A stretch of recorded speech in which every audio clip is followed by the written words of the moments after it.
Olá, no Da Sua Conta de hoje nós vamos falar da alta lucratividade dos bancos privados.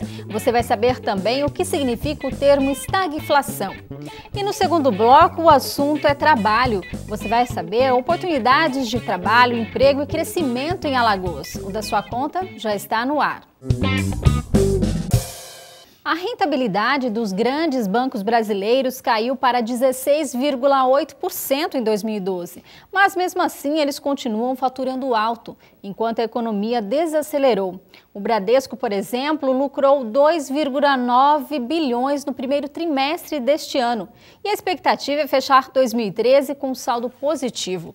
Sobre o assunto eu converso com o economista Fábio Guedes. Olá, Fábio, tudo bem? Olá, Maria, tudo bem? Bom, Fábio, a gente não percebe, mas será que os bancos também sentem essa pressão inflacionária, esse aperto monetário?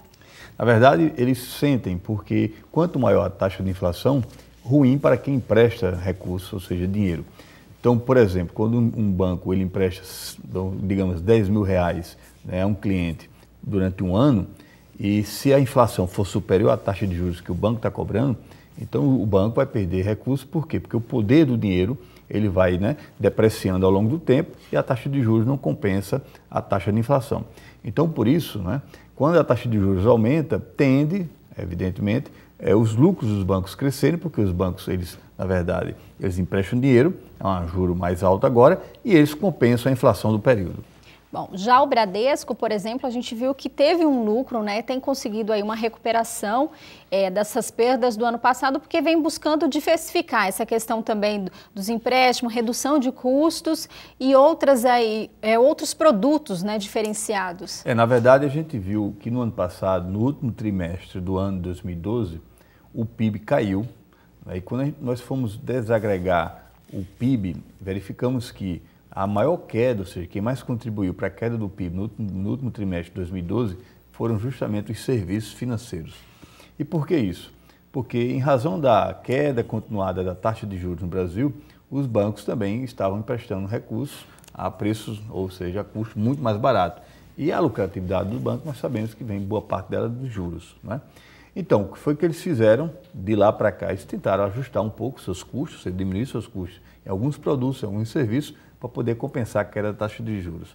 Agora, quando a taxa de juros está começando a se elevar no Brasil, agora mesmo na última reunião do Copom, saiu de 7,25 para 7,5, a tendência é o sistema financeiro bancário recuperar um pouco a sua taxa de lucratividade. Bom, e quando a gente fala dessa lucratividade, fala de bancos, não existe muita diferença entre os grandes bancos privados e os bancos públicos, né? Não, na verdade, existe a única diferença, talvez, Maria, é que alguns bancos públicos, né, tipo o Banco do Brasil, ele, de certa forma, ele faz a gestão dos fundos dos recursos para o crédito rural. E, no caso, os bancos privados não fazem. No caso, a Caixa Econômica, por exemplo, tem um grande fundo, né, de financiamento da habitação. Os bancos privados estão começando a fazer isso. O BNDES mesmo, por exemplo, é um banco público, mas não um banco, né, de varejo, é um banco de financiamento de investimentos. Então tem uma certa diferença, né? Agora, os bancos privados, eles trabalham muito mais no varejo do que, né, na atividade de financiamento da atividade produtiva. Você já ouviu falar em estagflação? Parece um termo novo, mas esse vocábulo surgiu na década de 70.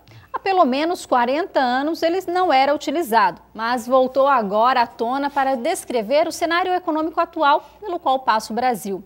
Fábio, você acha exagero quando alguns economistas usam esse termo para enquadrar esse momento que a gente está vivendo? Na verdade, Maria, eu acho exagero. Em razão de quê? Primeiro porque esse termo estagflação ele surgiu ali em meados da década de 70, quando o Brasil ele tinha passado por um ciclo de crescimento muito grande, chamado milagre econômico, onde as taxas de crescimento do PIB foram em média de 11% ao ano, não é? E depois disso, houve uma saturação do crescimento econômico e ocorreu um ciclo de recessão muito grande e boa parte do setor produtivo brasileiro e também o comércio passaram a alcançar ou buscar taxas de lucro aumentando os preços. Não é? Então você tem uma economia estagnada e com inflação ao mesmo tempo. Então por isso que estagna a inflação. Hoje em dia, né, em razão de você ter uma taxa de crescimento do PIB que está, de certa forma, muito baixa e a ameaça de surgimento da inflação, o termo estagflação volta novamente, né, à discussão diária entre os economistas e a opinião pública. Mas eu acho um exagero muito grande Em razão de quê? Em razão de que eu acredito que a taxa de crescimento do PIB vai voltar, né, a um ritmo razoável a partir do segundo semestre, e a inflação tende a decrescer em razão da elevação da taxa de juros e também da melhoria das condições climáticas no país. Inclusive que a gente já até falou no programa sobre isso, essa questão da inflação, que é algo assim, a gente pode chamar, por exemplo, de um ciclo, que ele vai acabar, por exemplo, daqui a alguns meses. No caso da inflação brasileira, eu acredito que vai sim, porque os fatores que determinam a elevação dos preços talvez nesse primeiro quadrimestre do ano, foram fatores climáticos, né? E fatores climáticos eles são cíclicos.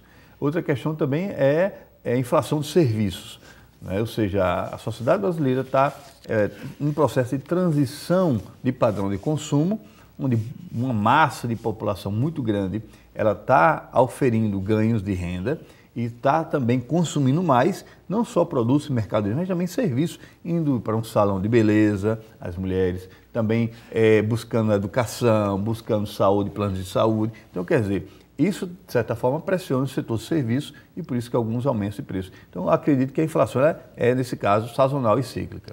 Você falou aí dessa questão do consumo, né? O que muita gente, às vezes, não entende é que, por exemplo, não, mas as pessoas estão consumindo mais, as pessoas estão gastando mais, então por que o Brasil não está crescendo?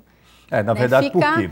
Porque, Maria, é o seguinte, no caso do consumo de mercadorias, a gente tem observado que o Brasil ele tem sofrido uma grande concorrência de importação de mercadorias da China, né?